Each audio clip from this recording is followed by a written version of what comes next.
আল্লাহর পয়গম্বর বলে, খাদিজা তুমি কেঁদো না, তোমার জন্য একটা সুসংবাদ আছে। ও খাদিজা, তুমি ইন্তেকালের সাথে সাথে, তোমাকে কবরে শোয়ানোর সাথে সাথে তোমার সাথে আয়েশা আমার দুইজন স্ত্রী দেখা করবে। আর আস্তে কোন সুবহানাল্লাহ। আম্মা জান খাদিজা বলো, গো আল্লাহর নবী, আমি তো জানি আপনার কোন স্ত্রী, আমি আপনার প্রথম স্ত্রী, আমি জানি দুনিয়াতে আপনার আর কোন স্ত্রী নাই, আমি প্রথম স্ত্রী। তাহলে আপনার আবার দুইজন স্ত্রী কোত্থেকে আসে? আল্লাহর নবী বলেন, ও খাদিজা, আমার দুইজন স্ত্রী আছে, তারা জান্নাতে। সুবহানাল্লাহ। একজন হলেন হযরত আসিয়া রাদিয়াল্লাহু তাআলা আনহা, আল্লাহু আকবার, যার সাথে আল্লাহ তাআলা আমাকে জান্নাতে বিবাহ দিবেন। সুবহানাল্লাহ। আরেকজন হলেন মারইয়াম আলাইহিস সালাম, তার সাথে আল্লাহ তাআলা আমাকে জান্নাতে বিবাহ দিবেন। আমার এই দুইজন স্ত্রী তোমার ইন্তেকালের সাথে সাথে আয়েশা তোমার সাথে কবরে দেখা করবে। এখনো আম্মা জানের চোখের পানি থামে না, এখনো আম্মা জানের চোখের পানি থামে না। আল্লাহ নবী বললেন, তুমি কি চাও আমার কাছে, তোমাকে তাই দিব, বলো। আম্মা জান খাদিজা ডাক দিয়া বলেন, ওগো প্রাণের স্বামী রাহমাতুল লিল আলামিন, আমি যেই দিন ইন্তেকাল করব, আপনি বাজার থেকে আমার জন্য কোনো কাফনের কাপড় কিনবেন না। তো কাফনের কাপড় না কিনলে আমি তোমাকে কি দিয়া দাফন দিব? আম্মা জান বলে, ওগো প্রাণের স্বামী, আমি যেদিন ইন্তেকাল করব, আমার ইন্তেকালের পরে আপনার শরীরের মধ্যে যে জুব্বা মোবারক আছে, এই জুব্বা দিয়া কাফনের কাপড় বানায় আমাকে দাফন দিয়া দিবেন। আর জোরে বলেন সুবহানাল্লাহ, আর জোরে বলেন সুবহানাল্লাহ। আল্লাহ নবী বললেন, ঠিক আছে খাদিজা, আমি আমার গায়ের জুব্বার কাপড় দিয়া তোমাকে কাফনের কাপড় দিয়া দাফন দিয়ে দিব। 2 নম্বরে তুমি কি চাও? ওগো প্রাণের স্বামী, 2 নম্বরে আমি চাই আমার ইন্তেকালের পরে আপনি আমার কবরের লাশ, আপনি আমার লাশটা আপনার নিজের হাত দিয়ে কবরে নামাবেন, আর কবরের চতুর্পাশ দিয়ে একটু হাঁটবেন। আল্লাহ নবী বললেন, ঠিক আছে, আমি তোমার কবরের চতুর্পাশে হাঁটবো, তোমার লাশটা আমি নিজে কবরের মধ্যে নামাবো। 3 নম্বরে তুমি আমার কাছে কি চাও? আম্মা জান খাদিজা বলো, গো আল্লাহর নবী, প্রাণের স্বামী রাহমাতুল লিল আলামিন, আমার ইন্তেকালের পরে আপনি আমাকে সাথে সাথে কবর দিয়া কবরস্থান থেকে চলে আসবেন না, কিছুক্ষণ সময় আপনি কবরের পাশে দাঁড়ায় থাকবেন। আল্লাহর নবী বলল, কেন আমি দাঁড়ায় থাকবো? বলল, আপনি আমার প্রশ্নের উত্তরগুলো দিয়া দিবেন। মুনকার নাকির ফেরেশতা যখন আমাকে প্রশ্ন করবে, আপনি আমার প্রশ্নের সওয়ালের উত্তরগুলো দিয়া দিবেন। আল্লাহর নবী বললেন, খাদিজা রে, একজনের প্রশ্নের উত্তর আর একজনে দিতে পারে না, ঠিক কিনা বলেন? কবর এমন এক ঘর যেখানে নাই কোনো বাতি, নাই কোনো সাথী। আল্লাহর নবী জিজ্ঞেস করলেন, খাদিজা, আমি আমার জুব্বা মোবারক দিয়া কাফনের কাপড় বানায়া যদি তোমাকে দাফন দিয়া দিই, তাহলে কি হবে? আম্মা জান খাদিজা বলে, গো আল্লাহর নবী, যদি আমি কোনো কারণে জাহান্নামী হয়ে যাই, আপনার জুব্বা মোবারক আমার শরীরে লাগার কারণে, থাকার কারণে জাহান্নামের আগুনের এত বড় সাহস নাই, রাহমাতুল লিল আলামিনের জুব্বা মোবারকে জাহান্নামের আগুন লাগবে, ঠিক কিনা বলেন? আল্লাহু আকবার। 2 নম্বরে আমি তোমার কবরের পাশে কেন হাঁটবো? আম্মা জান ডাক দিয়া বলে, গো আল্লাহর নবী, কবরের মাটি যদি আমাকে এক পাশ থেকে আরেক পাশে চাপা দেয়, আপনার পা মোবারক যদি কবরের পাশে লাগে, মাটির পাশে লাগে, ওই মাটির এত বড় সাহস নাই আল্লাহর নবীর পা মোবারকের জায়গা ভেদ করে এক পাশের মাটি আরেক পাশে এসে খাদিজাকে চাপা দিবে, ঠিক কিনা বলেন? ঠিক আম্মা জান খাদিজা রাদিয়াল্লাহু তাআলা আনহা অসুস্থ হয়ে গেলেন। আস্তে আস্তে তিনি অসুস্থ হতে লাগলেন। আম্মা জান খাদিজা রাদিয়াল্লাহু তাআলা আনহার ইন্তেকাল হয়ে গেল। আল্লাহর নবী তার কথা অনুযায়ী নিজের জুব্বা মোবারক দিয়া কাফনের কাপড় বানায়া তার শরীরের মধ্যে পরায় দিলেন।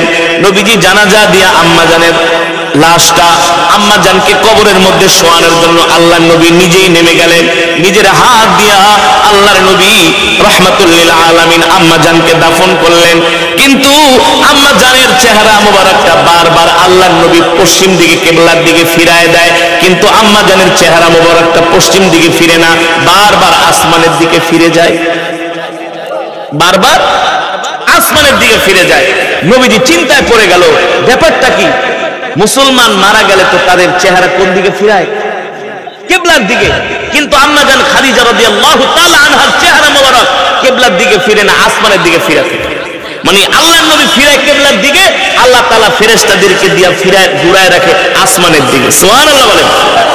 নবীজি চিন্তায় পড়ে গেল, কারণ কি, কি হতে পারে? আমার খাদিজার চেহারা ফিরাই কিবলার দিকে, হয়ে যায় আসমানের দিকে। 3 বার এমন হয়েছে। নবীজি চিন্তায় পড়ে গেলেন। আল্লাহ তাআলা জিবরাইলকে পাঠালেন, ও জিবরাইল যাও, জমিনে যাও, আমার হাবিব টেনশন করতেছে, আমার হাবিব চিন্তায় পড়ে গেছে, কেন খাদিজার চেহারাটা কিবলার দিকে থাকে না, আসমানের দিকে ফিরা যায়, তাড়াতাড়ি যে আমার হাবিবকে বলে দাও। এবার জিবরাইল আয়েশা বলেন, গো আল্লাহর নবী, আপনি কান্না করেন কেন? আপনি কান্না করবেন না, আপনার চোখের পানি আরশের মালিক সহ্য করতে পারে না। আল্লাহ নবী ডাক দিয়ে বলে, ভাই জিবরাইল, আমার খাদিজার চেহারাটা আমি কিবলার দিকে ফিরাই, কিন্তু তার চেহারা কিবলার দিকে থাকে না, তার চেহারা আসমানের দিকে ফিরা যায়। আল্লাহু আকবার, জোরে বলেন আল্লাহু আকবার। জিবরাইল ডাক দিয়া বলে, গো আল্লাহর নবী, আল্লাহ তাআলা হযরত খাদিজাকে এত ভালোবাসে, এত ভালোবাসে, তার চেহারা কিবলার দিকে থাকবে না, তার চেহারা আসমানের দিকে থাকবে। আল্লাহ তাআলা আরশে আজিম থেকে তাকায়া তাকায়া খাদিজার চেহারাটা দেখবে। আল্লাহু আকবার, জোরে বলেন আল্লাহু আকবার। তার চেহারা কোন দিকে থাকবে? আসমানের দিকে থাকবে। স্বয়ং আল্লাহ তাআলা আম্মা জান খাদিজার দিকে তাকায়, আল্লাহ তাআলা খাদিজাকে দেখতে থাকে। আল্লাহু আকবার। কেন? কেন? আম্মা জান খাদিজা দ্বীনের জন্য, ইসলামের জন্য এত কষ্ট করেছেন, এত কুরবানি করেছেন, কবরের চিন্তায় এত কান্না করেছেন, রাতের পর রাত, দিনের পর দিন। নবীজি যখন হেরা গুহায় ধ্যানে মগ্ন ছিলেন, আপনারা যারা মক্কা শরীফে গেছেন তারা দেখছেন, মক্কা বাইতুল্লাহ থেকে হেরা গুহা কত দূর। ওই সময় তো আর আধুনিক রাস্তাঘাট ছিল না। আম্মা জান খাদিজা রাদিয়াল্লাহু তাআলা আনহা আল্লাহর নবীর জন্য খাবার রান্না করে করে প্রতিদিন অন্ধকার রাত্রিতে যায় হেরা গুহায় নবীজিকে খাবার দিয়ে আসতো। ইসলামের জন্য এত কষ্ট করেছেন। কোন কোন বর্ণনায় এসেছে আম্মা জান খাদিজা রাদিয়াল্লাহু তাআলা আনহা যখন নবীজিকে বিবাহ করেন, তখন তিনি কমপক্ষে 40 মুন স্বর্ণের মালিক। কয় মুন? দুনিয়ার মুসলমান, দুনিয়ার মানুষ, কি আর সম্পদের গরম দেখাও, 40 মুন স্বর্ণের মালিক। কোন কোন বর্ণনায় আসছে আরো বেশি, আরো বেশি। এই সব সম্পদগুলো আল্লাহর নবীর হাতে উঠায় দিলেন। ওগো নবীজি, এই সব সম্পদগুলো আপনি আল্লাহর রাস্তায় দান করে দেন। আর জোরে বলেন সুবহানাল্লাহ। সেই আম্মা জান ছিলেন খাদিজা, আরবের প্রতাপশালী মহিলা ছিল। আবু জেহেল আম্মা জান খাদিজাকে দেখলে অন্য রাস্তা দিয়ে ভয়ে চলে যেত, এত ভয় পাইতো আম্মা জান খাদিজা রাদিয়াল্লাহু তাআলা আনহা।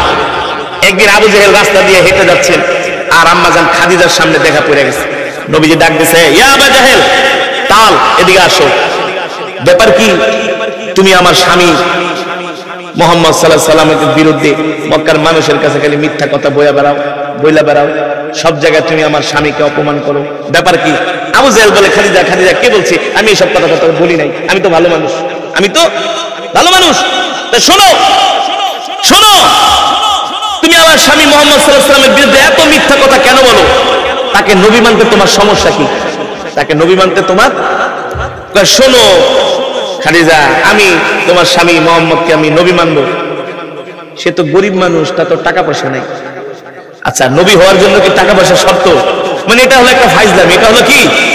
আম্মা জান খাদিজা ছিলেন বুদ্ধিমতী মহিলা।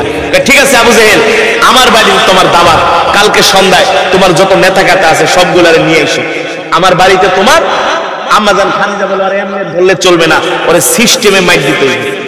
সিস্টেমে কি? আম্মা জান খাদিজা ছিলেন জ্ঞানী। তোমরা কালকে আমার বাড়িতে এসো, তোমাদের দাওয়াত, কি খাইবা? এটা খাবো, সেটা খাবো, আনাম খাসি, যাও আনাম খাসি খাওয়াবো, কালকে আইসো। তো আবু জেহেল যায় আবু লাহাবরে বলে, দোস্ত কাম তো হয়ে গেছে। কি? খাদিজার কান এমন ভারী করছি, মনে হয় খাদিজারও মুহাম্মদের থেকে আলাদা করে দিতে পারে। একটা সুযোগ কাজে আইছে। নাউজুবিল্লাহ। কি বলো? হ্যাঁ, আরে খাদিজার আমি এমন পঠান পড়াইছি, সে তো আমাকে দাওয়াত দিছে, কালকে যাইতে গেছে হের বাড়িতে আমাকে দাওয়াত খাওয়াই, তার বাড়িতে আমাদেরকে কি খাওয়াবে? দাওয়াত খাওয়াবে। আবু লাহাব ছিল আরেক শয়তান। আবু জেহেল, তোমার মাথায় যে বুদ্ধি, তুমি পারবা, তুমি ছাড়া আর কেউ পারবে না। আম্মা জান কি করছেন? খাদিজা রাদিয়াল্লাহু তাআলা আনহা বিশাল খাসি টাসি রান্না করে, খাবার মাবার রেডি করে সন্ধ্যার সময় প্রস্তুত হয়ে বসে আছেন। আরবের সব বড় বড় নেতারা গেছে, যে দেহে হরেক রকমের খাবার। হ্যাঁ খাদিজা, এই খাওন তুমি খাওয়াইতে পারো, কারণ তোমার মতো পয়সা কারোর নাই। জনমের খাওয়া খাইছে আরবের সব নেতারা। খায়া আবু জেহেল কয়, খাদিজা যা খাওয়াইলা সারা জীবন মনে থাকবো, খুব ভালো খাওয়াইছো। তা ঠিক আছে, ভালো থেকো, জায়গা তোমাকে কিছু কথা বলতাম, কিন্তু এত খাওয়ানোর পরে তোমার স্বামীর বিরুদ্ধে এত কথা কিভাবে বলি, নালে কিছু কথা আজকে বলতাম, থাক আজকে খাওয়াইছো চলে গেলাম, আজকে কিছু বললাম না। আম্মাজান খাদিজাকে, আবু জেহেল বসো বসো, তোমার সাথে আমার কথা আছে। কি আছে? শুধু তোমার সাথে না, তোমার যত নেতা গাত আছে সবগুলোরে বসতে বলো। আবুল আহাব কয়, আবু জেহেল রে, খাদিজা কিন্তু চালাক মানুষ, দেখিস আবার কোন দিক দিয়ে কোন প্যাচ ধরে বসে, সাবধান। সব আরবের নেতারা বসছে। বসার পরে আম্মাজান খাদিজা রাদিয়াল্লাহু তাআলা আনহা আবু জেহেলের ডাক দিয়ে বলে, আবু জেহেল, আচ্ছা সত্যি করে বলো, আমার স্বামী মুহাম্মদ সাল্লাল্লাহু আলাইহি সাল্লামকে তোমরা নবী কেন মানো না? নবী কেন মানো না? বলে, খাদিজা এক কথা বারবার কেন বলে? কালকে তো বললাম যে তোমার স্বামীর কি নাই, সম্পদ নাই, কি নাই, টাকা পয়সা নাই, গরিব মানুষ। আরে গরিব মানুষ কি নবী হয় নাকি? মক্কায় কি ধন্যাঢ্য মানুষের অভাব আছে নাকি? এরা কি নবী হইতে পারে না? তোমার স্বামী গরিব মানুষ, কেন নবী হবে? আম্মাজান খাদিজা বলে, আবু জেহেল, নবী হওয়ার জন্য কি সম্পদ দরকার? চুপ করে বসে আছে। আচ্ছা তোমরা যে আমার স্বামীকে নবী মানো না, আচ্ছা বলো তোমার চাইতে কি আমার স্বামী সুন্দর নাকি অসুন্দর? আবুল আবু থেকে, আরে কি বলো খাদিজা, মোহাম্মদের মতো এত সুন্দর মানুষ মক্কায় আছে নাকি? সারা পৃথিবীতেও নাই। আল্লাহু আকবার। নবীর প্রশংসা কাফেররা নিজেই করে। আম্মাজান বলে, আচ্ছা বলো তোমাদের চাইতে কি মোহাম্মদ কি কম শিক্ষিত? বলে, কি বলো, পৃথিবীর যত জ্ঞান সব মোহাম্মদের মাথায় আছে। আল্লাহু আকবার। আচ্ছা বলো, তোমরা যে এত নেতাগিরি করো, তোমাদের চাইতে কি আমার স্বামী মোহাম্মদের কি বিচার আচার করার যোগ্যতা কি কম আছে নাকি? আবুল আহাব ওলীদ ইবনে মুগীরা উঠা বলে, খাদিজা কি বলো না, আমরা মারামারি কাটাকাটি করি, আমাদের মারামারি কাটাকাটি সব মীমাংসা করে দেয় ভাতিজা মোহাম্মদ, তার কাছে আমরা বিচার নিয়ে আসি, আমাদের সে মীমাংসা করে দেয়। কি বলো না বলো? আম্মাজান খাদিজা বলে, শোনো, তোমরা শুধু বলতেছো মোহাম্মদের টাকা নাই, এই কারণে তোমরা মোহাম্মদ সাল্লাল্লাহু আলাইহি সাল্লামকে নবী মানো না। তোমাদের এই মুখের কথা, সুন্দরের দিক থেকে মোহাম্মদ সাল্লাল্লাহু আলাইহি সাল্লাম এক নাম্বার, ঠিক কিনা বলেন? শিক্ষিতর দিক থেকে মোহাম্মদ সাল্লাল্লাহু আলাইহি সাল্লাম এক নাম্বার, ঠিক কিনা বলেন? নেতৃত্বের দিক থেকে মোহাম্মদ সাল্লাল্লাহু আলাইহি সাল্লামের মতো এত সুন্দর নেতৃত্ব পৃথিবীর কেউ দিতে পারে নাই, পারবেও না। এখন বলতেছো যে মোহাম্মদের অর্থ নাই, সম্পদ নাই, এই কারণে মোহাম্মদ সাল্লাল্লাহু আলাইহি সাল্লাম তোমরা নবী মানো না। আচ্ছা ঠিক আছে, আমি খাদিজা আজকের মজমা থেকে ঘোষণা দিলাম, আবু জেহেল তোমার সম্পদ বেশি না আমার সম্পদ বেশি? আবু জেহেল লাগে, খাদিজা তুমি কি বলো না বলো, তোমার কাছে কি আমি কিছু নাকি? আমি তো তোমার বাড়ির চাকর হওয়ার যোগ্য না। আল্লাহু আকবার। আম্মা জান খাদিজা বলে, আবু জেহেল তাহলে আমি তোমাদের সামনে ঘোষণা করলাম, আমার যত সম্পদ আছে সব সম্পদগুলো আমি আমার স্বামী মুহাম্মদ সাল্লাল্লাহু আলাইহি সাল্লামকে দিয়ে দিলাম। আল্লাহু আকবার। তাইলে এখন আমার স্বামীকে নবী মানতে তোমাদের সমস্যা কি? ঠিক না? এখন তো তোমাদের চাইতে আমার স্বামীর সম্পদ বেশি, তাহলে নবী মানো। সুন্দরের দিক থেকে এক নাম্বার, যোগ্যতার দিক থেকে এক নাম্বার, শক্তির দিক থেকে এক নাম্বার, বংশমর্যাদার দিক থেকে এক নাম্বার, নেতৃত্ব দেওয়ার দিক থেকে আমার স্বামী এক নাম্বার, এখন সম্পদের দিক থেকেও আমার স্বামী তোমাদের চাইতে বেশি, এখন আমার স্বামীকে তোমরা নবী মানো। আবু জেহেল বলে, খাদিজা রে, যা খাওয়াইছো না খাওয়াইছো তোমার কথা শুনে সব বাইর হয়ে যাইতেছে, তোমার সাথে পারো না, আমাদেরকে বিদায় দাও, আমরা চলে যাই।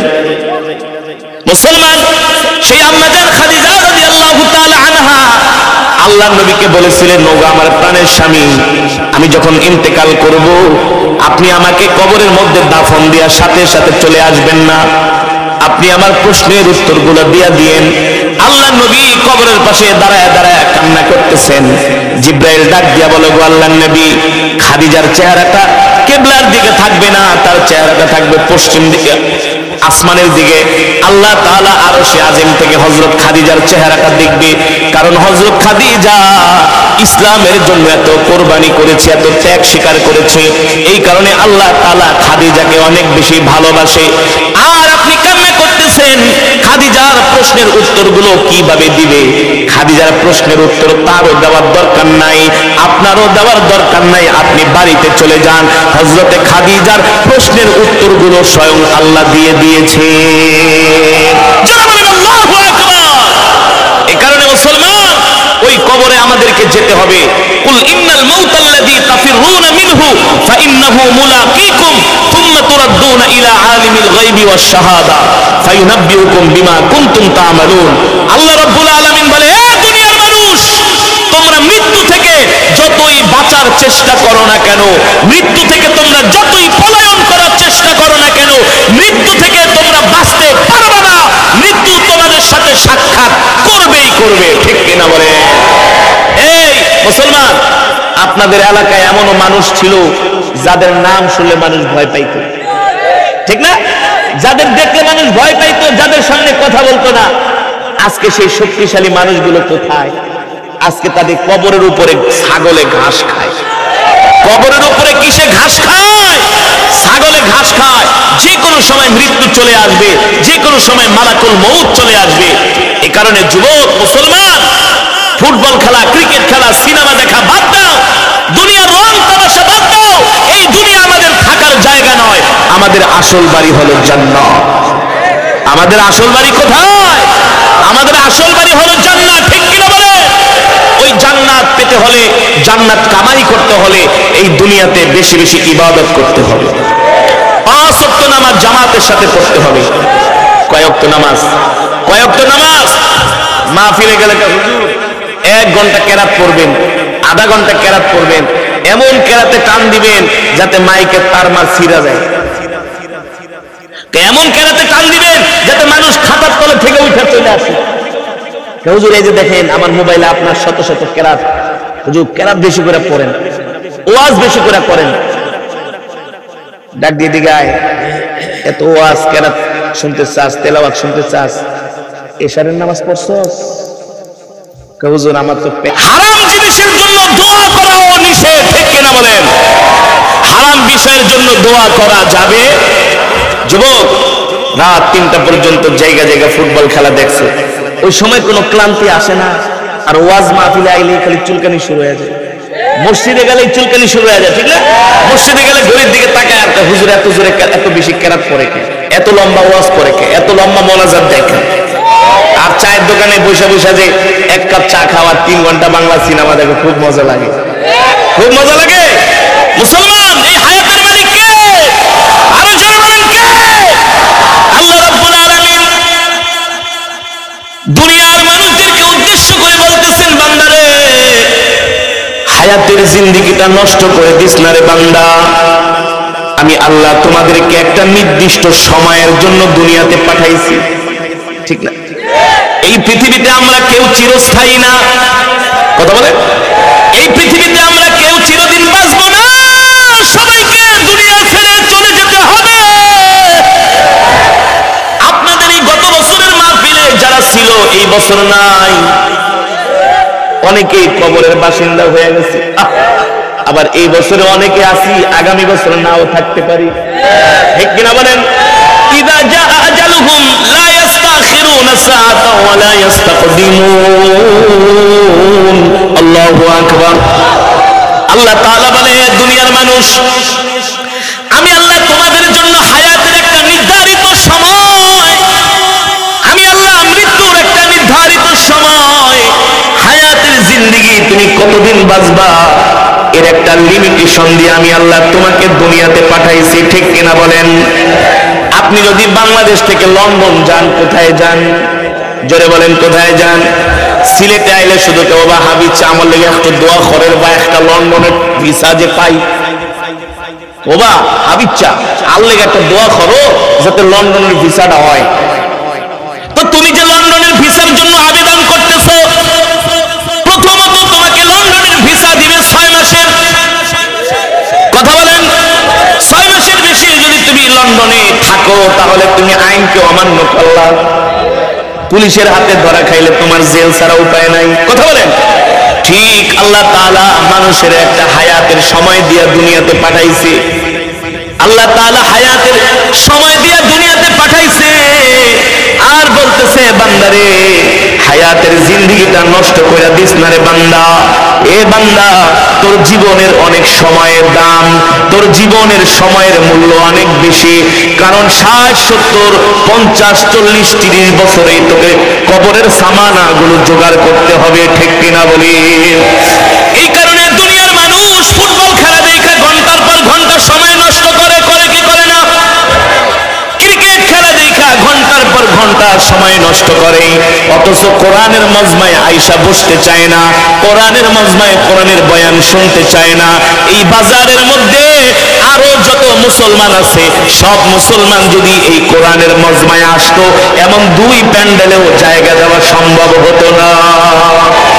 যে দেখেন চায়ের দোকানে কত আড্ডা মারতেছে, কথা বল,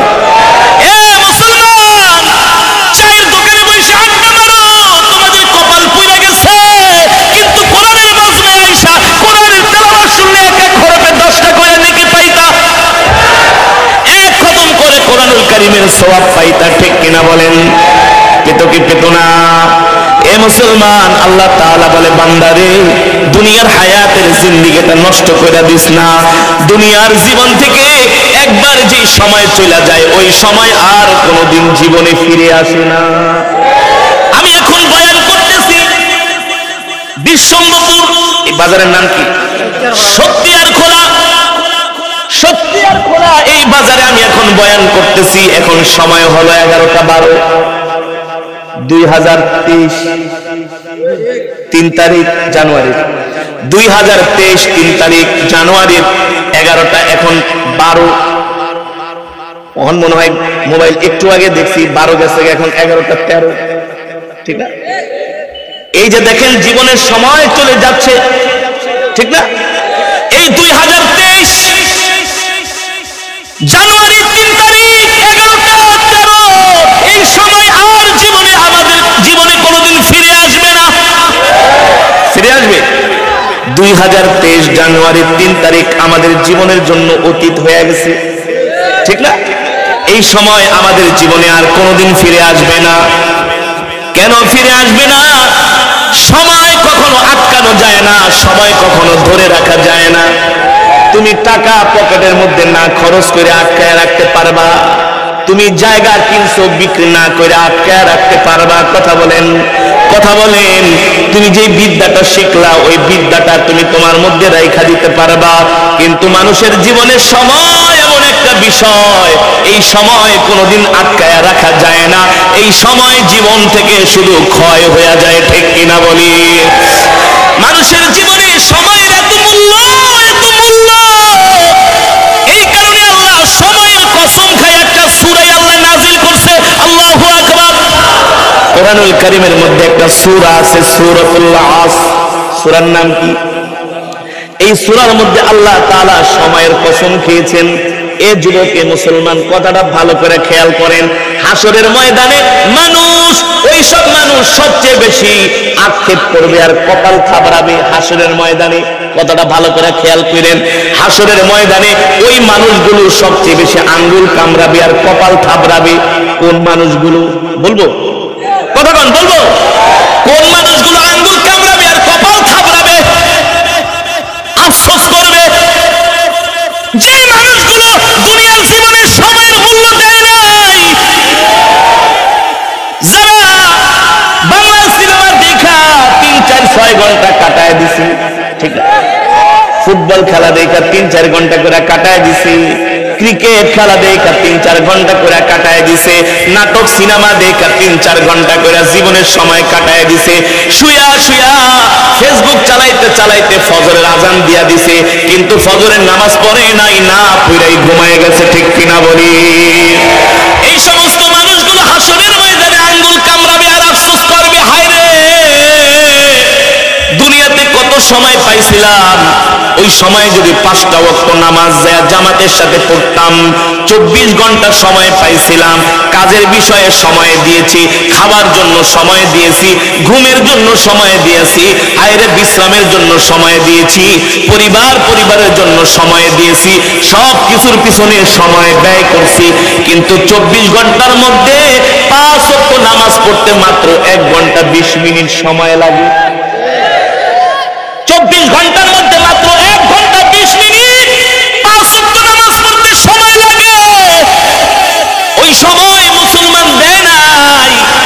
আল্লাহর হুকুম পালন করে নাই, আল্লাহর বিধান মানে নাই, আল্লাহর নির্দেশ মানে নাই। এই কারণে তারা হাসরের ময়দানে আঙ্গুল কামড়াবে আর আফসোস করবে। আল্লাহ তাআলা বলেন ওই সময় আফসোস করলে তোমাদের আর কোনো লাভ হবে না, ওই সময় আফসোস করলে আর কোনো কাজে আসবে না। এর কারণ হলো দুনিয়ার জমিনে তোমরা সময়ের মূল্য দাও নাই।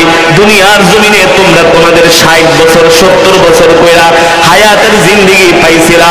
এই 60-70 বছর বিড়ি খায়া, গাঁজা খায়া, মদ খায়া, ইয়াবা খায়া, বাংলা সিনেমা, বাংলা নাটক, ফুটবল খেলা দেখা, বাংলা গান কৌতুক দেখা জীবনের মূল্যবান সময়কে নষ্ট করে দিছো।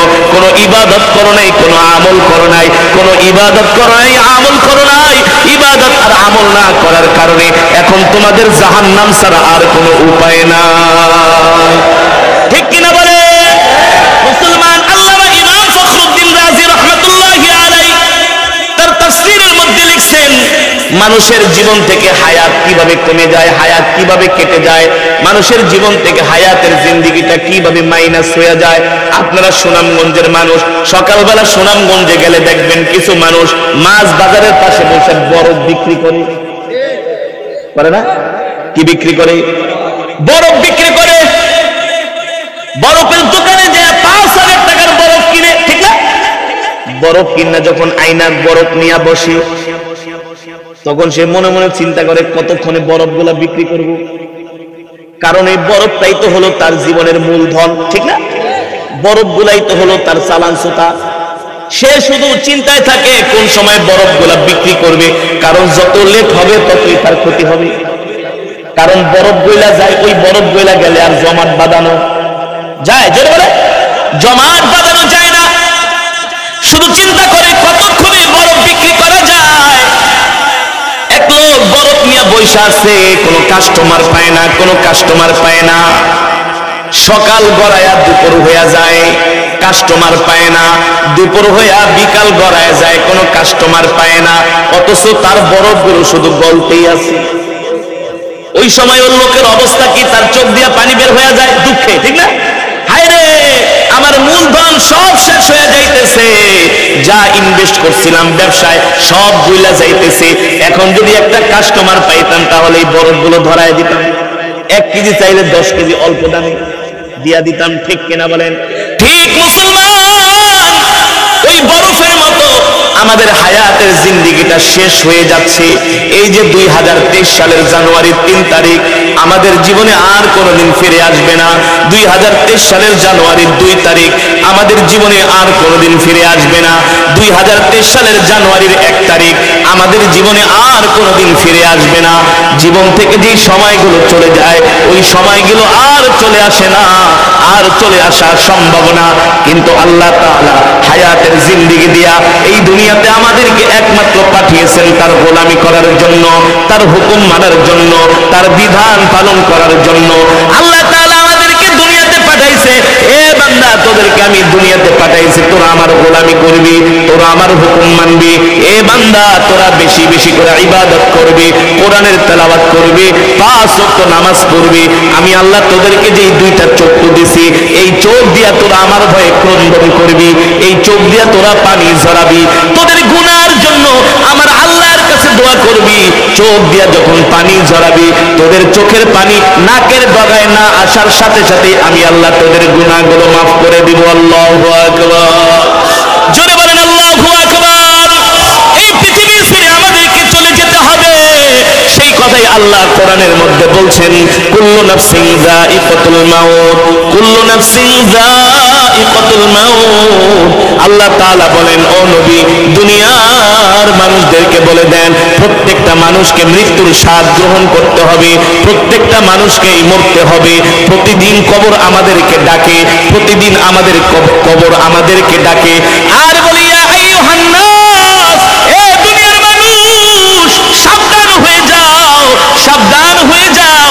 গুনাহ করো না, গুনাহ করো না, একদিন কিন্তু তোমাদেরকে আমার মধ্যে আসতে হবে। আমি কবর এমন এক ঘর যেখানে নাই কোনো বাতি, নাই কোনো সাথী। কবর দুনিয়ার মানুষদেরকে ডাক দিয়া বলে, ইয়া আইয়ুহান নাস, এ দুনিয়ার মানুষ, আল কবর ওয়াহিদা, আমি কবর একাকিত্বের ঘর। দুনিয়ার মানুষদেরকে কবর ডাক দিয়া বলে, ইয়া আইয়ুহান নাস, আল কবর গুরফা, আমি কবর অন্ধকার ঘর। দুনিয়ার মানুষদেরকে কবর ডাক দিয়া বলে, ইয়া আইয়ুহান নাস, আল কবর তুরাব, আমি কবর হইলাম মাটির ঘর। সাবধান সাবধান সাবধান, আমার মধ্যে আসবা, আলো নিয়ে আইসো। আমি কবর কিন্তু অন্ধকার, কিছুই দেখা যায় না। আল্লাহর নবী এই বয়ান করতেছেন, সাহাবীরা বলে, ও আল্লাহর নবী, তাহলে আমরা কবরের মধ্যে কি আলো নিয়ে যাব? আমাদের কাছে তো তেমন কোনো আলো নাই, ওই কবরে কোন আলো চলবে? আল্লাহর পয়গম্বর সাহাবীদেরকে বলে, ও সাহাবীরা, ইদা উদিআল মাইয়িতু ফি কবরিহি জাআল কুরআনু ইনদা রাসিহি, এই দুনিয়ার জমিনে যারা আল্লাহর কোরআনকে ভালোবাসবে, ইন্তেকালের সাথে সাথে আল্লাহর কোরআন কবরে যায় আলোকিত করবে। আল্লাহু আকবার, জোরে বলেন আল্লাহু আকবার। যারা এই দুনিয়ার জমিনে আল্লাহর কোরআনকে ভালোবাসবে, কবরের মধ্যে আল্লাহর কোরআন যায়া তাদের কবরটাকে আলোকিত করবে। এই কোরআন, যে কোরআন একটু আগে আমি আপনাদের সামনে তেলাওয়াত করলাম, কবর এমন এক ভয়ঙ্কর ঘর। আমরা দুনিয়ার মানুষ কবরের কথা চিন্তা করি না, ঠিক কিনা বলেন? চিন্তা করি? যদি আমরা কবরের কথা চিন্তা করতাম, তাহলে রাত 3টা পর্যন্ত নামাজ বাদ দিয়া ফুটবল খেলা দেখতে পারতাম না? পারতাম? জোরে বলেন। এই উঠাউঠি করা যাবে না, এটা কোরআনের মাজমা, জান্নাতের বাগান। আপনারা অনেকক্ষণ সময় বসে বসে বয়ান শুনছেন, আপনাদেরকে অনেক ধন্যবাদ। উঠাউঠি করা যাবে না, আমরা বয়ান অল্প সময় শেষ করে দিব। আপনারা এক খতম করে কোরআনুল কারীমের সওয়াব পেয়েছেন। শেষ পর্যন্ত বসেন, মোনাজাত দিয়া বাড়িতে যাবেন। আজকের দোয়া আল্লাহ তাআলা নিঃসন্দেহে কবুল করবে ইনশাআল্লাহ। আমাদের মনে অনেক ব্যথা আছে না, অনেক চাওয়া পাওয়া আছে না? তাহলে আমরা আল্লাহর কোরআনের জন্য, ওরা যদি রাত 3টা পর্যন্ত ফুটবল খেলা দেখতে পারে, আমরা কি আল্লাহর কোরআনের জন্য কিছু সময় কোরবানি করতে পারবো না মুসলমান? কে কে পারবো? আল্লাহকে হাত উঠায় দেখাই দেই। নারায়ে তাকবীর, নারায়ে তাকবীর। আল্লাহকে ডাক দেন, ইয়া আল্লাহ। আরো জোরে বলে, ইয়া আল্লাহ। শেষ পর্যন্ত মোনাজাত দিয়ে যাওয়ার তৌফিক দেন, আমাদের কবুল করে নেন। বলি আমিন। হাত নামান, উঠাউঠি করবেন না। যে যেখানে বসে আছেন, যে যেখানে বসে আছেন সেখানেই বসে থাকবেন ইনশাআল্লাহ। যারা উঠাউঠি করব তাহলে বুঝবো ওরা হইল ফুটবল খেলার দলের মানুষ, ঠিক না বলেন? ওরা হলো ফুটবল খেলার দলের মানুষ, গাঁজা খাওয়ার দলের মানুষ, ইয়াবা খাওয়ার দলের মানুষ, ঠিক না বলেন? কোরআনের মজমে আইসা 3-4 ঘন্টা বসতে পারো না, 1-2 ঘন্টা 3 ঘন্টা একটানা বসতে পারো না। তা বাংলা সিনেমা দেখো কেমনি? ওই সময় কি আর প্রস্তাবে ধরে না? ওই সময় কি আর চাপ দেয় না? ওই সময় চাপ দিল খিসকা বয়ে, ঠিক না বলেন? এই আরেকটা ওটা বসো, একজন ওটা রাজি আছে ইনশাআল্লাহ। আল্লাহ আমাদের কবুল করুন। আরো জোরে বলি আমিন। মুসলমান, এই যে যে জায়গাটার মধ্যে বসছেন, এখানে যদি আজকে জেনারেটর কারেন্ট দিয়ে যদি আলো না দিত, এই জায়গাটা কি ফর্সা হতো? কি থাকতো? জোরে বলেন, কি থাকতো? তাহলে আমরা যে কবরে যাব, ওই কবরে কি কোনো বাতি দিয়ে দেওয়া হবে? ওই কবরে কোনো বাতি চলবে? দেখেন, আমেরিকা পৃথিবীতে কত কিছু আবিষ্কার করছে না? চাঁদের দেশে তারা স্যাটেলাইট পাঠাইছে, বৈজ্ঞানিক পাঠাইছে, কত কিছু তারা আবিষ্কার করলো। তারা আসমানের মধ্যে স্যাটেলাইট ফিট করছে। সারা পৃথিবীতে কয়টা বিমান চলে সব আমেরিকার ওয়াশিংটন থেকে বসে বসে বইলা দিতে পারে। সারা পৃথিবীতে কয়টা অস্ত্রের গুদাম আছে আমেরিকা বইলা দিতে পারে। কার কাছে কতটা পারমাণবিক বোমা আছে সব আমেরিকা বইলা দিতে পারে। এই বাংলাদেশের কোন জায়গায় কি হয় না হয় সব আমেরিকার খবর আছে স্যাটেলাইটের মাধ্যমে। কিসের মাধ্যমে? কিন্তু 3.5 হাত মাটির নিচে কি আছে এটা জো বাইডেনের বাপে 14 গোষ্ঠী কোনোদিন বলতে পারবো? ডোনাল্ড ট্রাম্পে পারছে? বারাক ওবামা পারছে? ওই বুশে পারছে? পারে নাই। তোমাদের মাতবরি শুধু মাটির উপরে, ঠিক কিনা বলেন? তাও 3.5 দিনের মাতবরি, ঠিক না? আল্লাহ যখন চাইবে হাত করে টান দিয়ে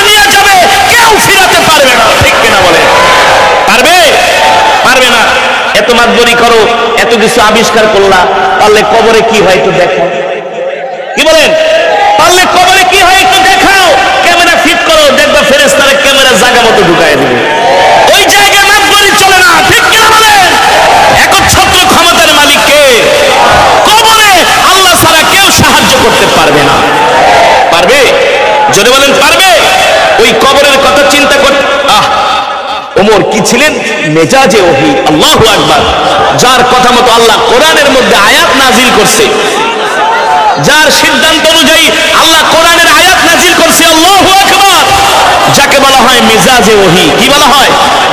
মুসলমানদের ইতিহাসে একটা যুদ্ধ হয়েছিল, বদরের যুদ্ধ। কোন যুদ্ধ? কাফেরদের সংখ্যা ছিল 1000, মুসলমানের সংখ্যা ছিল 300।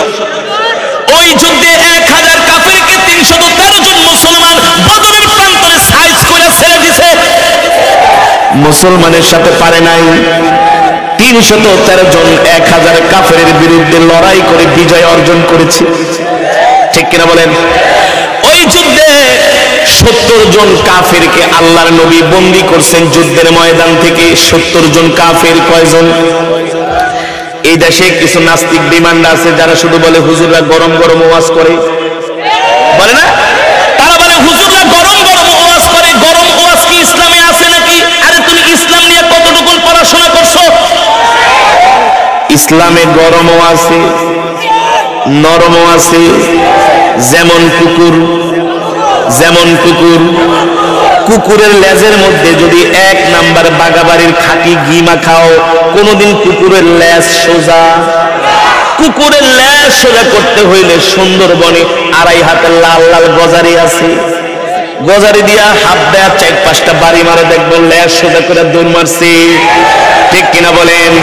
এদেশের নাস্তিক বেঈমানদের স্বভাব হলো কুকুরের স্বভাব।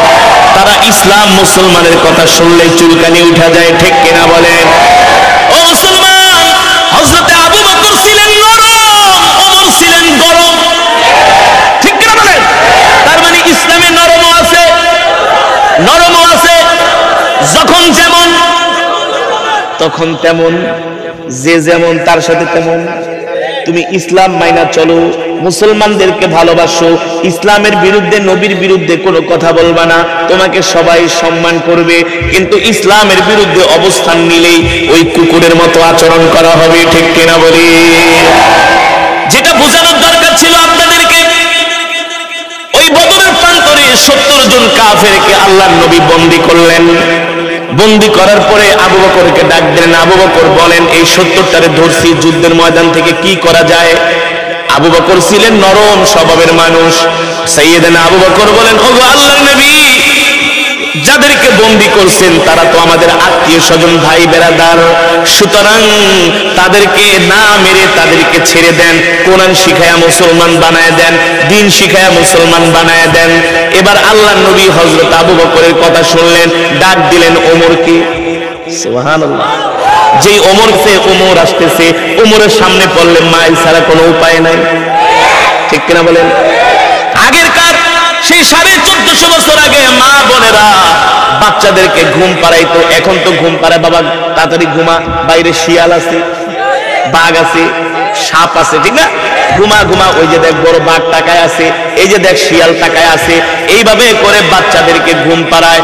আর 1450 বছর আগের মা বোনেরা বাচ্চাদেরকে ঘুম পাড়াইতো, বাবা ঘুমা ঘুমা, ওমর আসতেছে। আল্লাহু আকবার, জোরে বলেন আল্লাহু আকবার।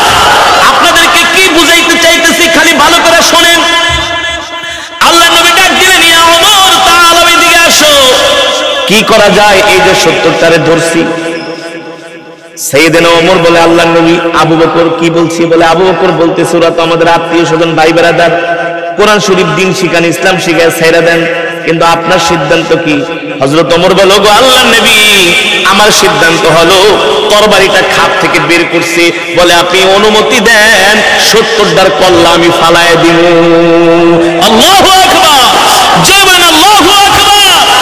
আল্লাহ তাআলা আল্লাহর পয়গম্বরকে ডাক দিয়ে বলেন, জিবরাইল আইসা আল্লাহর নবীর কাছে, ওগো নবীজি, আবু বকর যে মত দিয়েছেন, ওমর যে মত দিয়েছেন, ঠিক আছে, দুইজনের মতই সুন্দর, কিন্তু আল্লাহ তাআলা ওমরের মতটাকে গ্রহণ করেছেন। আল্লাহু আকবার। এই কারণে বলা হয় হযরত ওমরকে মেজাজে ওহী, ওহীর মেজাজের একজন মানুষ, যিনি কিনা ইন্তেকালের আগেই জান্নাতের সুসংবাদ পেয়েছেন। আল্লাহু আকবার। এবার আসেন এই কথাটা কেন বললাম? এই যে একটু আগে বলেছি আমরা যেখানে বসে আছি এই জায়গার মধ্যে কারেন্টের বাতি না দিলে এই জায়গাটা আলো হতো না, ঠিক কিনা বলেন? কারেন্টের বাতি দেওয়ার কারণে জায়গাটা আলো হয়েছে। ও মুসলমান, শুধু এই জায়গা না, আমাদেরকে যে 3.5 হাত মাটির নিচে শোয়ানো হবে, ওই মাটির নিচে কোনো আলো নাই, কোনো বাতি নাই, কোনো আলো নাই, কোনো বাতি নাই, কোনো বিছনা নাই, ওই কবরের কোনো দরজা নাই, ওই কবরের কোনো জানালা নাই। যখন হযরত ওমর রাস্তা দিয়ে হেঁটে যাইতেন, কবর দেখলে হযরত ওমর রাস্তা কবরের মধ্যে শুয়ে পড়তেন। হযরত ওমর কবরের মধ্যে শুয়ে শুয়ে কান্নাকাটি করতেন আর বলতেন, আরে কবর, তুই তো হচ্ছস একজন মুমিনের জন্য জান্নাতে যাওয়ার জন্য প্রথম ঘাঁটি, একজন মুসলমানের জন্য প্রথম ঘাঁটি। এ কবর, তোর ভিতরে আমি একা একা কিভাবে থাকবো? তোর মধ্যে তো দরজা নাই, জানালা নাই, তোর মধ্যে তো কোনো বিছনা বাটি নাই, তোর মধ্যে তো কোনো আলো নাই, তোর মধ্যে তো আছে শুধু উপর দিয়া কাঁচা বাঁশ আর মাটি। এই ঘুটঘুটে অন্ধকারের মধ্যে আমি ওমর কিভাবে থাকবো? অথচ আল্লাহর নবী বলেছেন, আবু বকর ফিল জান্নাহ ওয়া উমর ফিল জান্নাহ। হযরত ওমর দুনিয়ার জমিন থেকেই জান্নাতের সুসংবাদ পেয়েছেন, ঠিক কিনা বলেন? দুনিয়ার জমিনে জান্নাতের সুসংবাদ পায় হযরত ওমর কবরের মধ্যে শুয়ে শুয়ে কান্দে, আর আমরা কবরের পাশ দিয়ে হাইটা যাই, কোনো অনুভূতি নাই। কথা বল, আমরা মনে হয় একেবারে জান্নাতটা কিনে ফেলেছি। আমাদের এমন আচার আচরণ, এমন কথাবার্তা, এমন অহংকার কথার মধ্যে মনে হয় আমরা জান্নাত কিনে ফেলেছি। অথচ কবর এমন এক ঘর, এই কবরের চিন্তায় আল্লাহর পয়গম্বরের স্ত্রী আমাদের আম্মাজান খাদিজাতুল কুবরা রাদিয়াল্লাহু তাআলা আনহা রাত্রিবেলা ঘুমাইতে পারতেন না, কবরের ভয়ে আম্মাজান চিৎকার করে করে কান্না করতেন। আল্লাহু আকবার, জোরে বলেন আল্লাহু আকবার। আল্লাহর নবী একদিন দিনের দাওয়াত দিয়া বাড়িতে আসছেন। কিসের দাওয়াত দিয়া? দিনের দাওয়াত দিয়া বাড়িতে আসছেন। নবীজি একবার দরজায় নক করছে, গভীর রাত, আম্মাজান সাথে সাথে দরজা খুলে দিছে। আম্মাজান খাদিজা রাদিয়াল্লাহু তাআলা আনহা সাথে সাথে দরজা খুলে দিয়েছেন। আম্মাজান দরজা খুলে দেওয়ার পরে দেখে আম্মাজান খাদিজা রাদিয়াল্লাহু তাআলা আনহার মধ্যে চোখের মধ্যে পানি, আম্মাজান কান্না করতেছেন। নবীজি আম্মাজান খাদিজার হাত ধরে বলে, খাদিজা কান্না করো কেন? ও খাদিজা, তুমি তো অনেক বড় লোকের মেয়ে, তোমার তো সম্পদের অভাব ছিল না, তুমি তো আরবের একজন ধনাঢ্য সফল ব্যবসায়ী। তুমি আমার সাথে বিবাহ বন্ধনে আবদ্ধ হওয়ার পরে আমি তোমাকে আজ পর্যন্ত কোনোদিন একটা ভালো কাপড় কিনে দিতে পারি নাই, ভালো কোনোদিন বাজার করে খাওয়াইতে পারি নাই। তুমি আমার সংসারে আইসা কোনোদিন ভালো করে পেট ভরে খাইতে পারো নাই, তোমাকে ভালো কোনো জামা কাপড় আমি কিনা দিতে পারি নাই। ও খাদিজা, এই কারণে কি তুমি কান্না করতেছো? আশেপাশের মহিলারা কত আরামে চলে, কত আনন্দে চলে, তাদের কোনো অভাব নাই, আর তোমার ঘরের মধ্যে অভাব লেগেই থাকে। 3-4 দিন পর্যন্ত চুলায় আগুন জ্বলে না। খাদিজা রে, এই কারণে কি তুমি কান্না করতেছো? তোমার চোখে পানি কেন? ও খাদিজা, তোমার চোখের পানি দেখা আমি রাহমাতুল লিল আলামিন সহ্য করতে পারি না। আল্লাহু আকবার। আম্মাজান খাদিজা ডাক দিয়া বলেন, ওগো আল্লাহর নবী, আমি কোনো খাবারের জন্য কাঁদি না, আমি কোনো কাপড়ের জন্য কাঁদি না, দুনিয়ার কোনো আরাম আয়েশের জন্য কাঁদি না, আমি কোনো সম্পদের জন্য কাঁদি না, দুনিয়ার কোনো ভোগ বিলাসের জন্য কাঁদি না। আল্লাহ নবী ডাক দিয়া বললেন, লিমা তাবিকি, তাহলে তুমি কেন কান্না করো বলো? আম্মাজান খাদিজার চোখের পানি ধরে রাখতে পারে না। আল্লাহর পয়গম্বর হাত ধরে বলে, খাদিজা তুমি সত্যি করে বলো কেন কান্না করো? আম্মাজান খাদিজা ডাক দিয়া বলেন, ওগো আল্লাহর নবী, আমি একদিনও রাত্রবেলা কবরের চিন্তায় ঘুমাইতে পারি না, কবরের চিন্তায় ঘুমাইতে পারি না। অথচ আমরা কোনোদিন শুয়ে কোনোদিন রাত্রে কবরের চিন্তা করলাম না, ঠিক কিনা বলেন? ঠিক না? যুবকরা রাত্রবেলা ঘুমায় কানের মধ্যে হেডফোন দিয়ে গান শুনতে শুনতে। কতক্ষণ ঠিক আছে কি আছে না? এখন মুসলমান মোবাইলের মধ্যে গান বাজায় আর সিনেমা দেখে আর ঘুমায়, অথচ সে জানে না এই যে ঘুমাইতেছে হতে পারে এই ঘুমে জীবনের শেষ ঘুম। কত মানুষ রাত্রবেলা ঘুমায় আর কোনোদিন ওঠে, রাত্রবেলা ঘুমায় আর কোনোদিন ওঠে না। উঠতে পারে না, এই ঘুমেই তার জীবনের শেষ ঘুম। আল্লাহ নবী বলছেন, ও সাহাবীরা, তোমরা বেশি বেশি করে মৃত্যুর কথা স্মরণ করবা, আমার উম্মতকে বইলা দিবা বেশি বেশি করে মৃত্যুর কথা স্মরণ করতে। মানুষ যখন বেশি বেশি করে মৃত্যুর কথা স্মরণ করে, মৃত্যুর কথা স্মরণ করার কারণে সে দুনিয়ায় যত রকম গুনাহ আছে সব গুনাহ থেকে বেঁচে থাকতে পারে। ঠিক কিনা বলেন? এবার আল্লাহ নবী আম্মা জান খাদিজার হাত ধরলেন, আম্মা জান খাদিজার হাত ধরলেন। আম্মা জান খাদিজা বলে, গো আল্লাহর নবী রাহমাতুল লিল আলামিন, আমি দুনিয়াতে আপনার কাছে কিছুই চাই না, দুনিয়ার জন্য তবে তিনটা জিনিস চাই। কয়টা জিনিস? জোরে বলেন, কয়টা জিনিস? আল্লাহ নবী বললেন, খাদিজা তুমি আমার কাছে কি চাও? আম্মা জান খাদিজা বলে, গো আল্লাহর নবী তিনটা জিনিস আপনি আমাকে দিবেন কি দিবেন না? আরে স্বামী যতই গরিব হোক না কেন, স্ত্রী যা চায় তাই স্বামী না পারলেও আনার চেষ্টা করে না? পৃথিবীতে এমন কোন স্বামী নাই যে স্ত্রী কোনো কিছু চাইছে আর দিতে পারে নাই, চেষ্টা করে নাই। কোন স্বামী নাই, আছে? কোন স্বামী নাই, সবাই স্ত্রীকে ভালোবাসে। আল্লাহ নবী হাত ধরে বললেন, খাদিজা বলো, কাফেরও বাঁচতে পারবে না।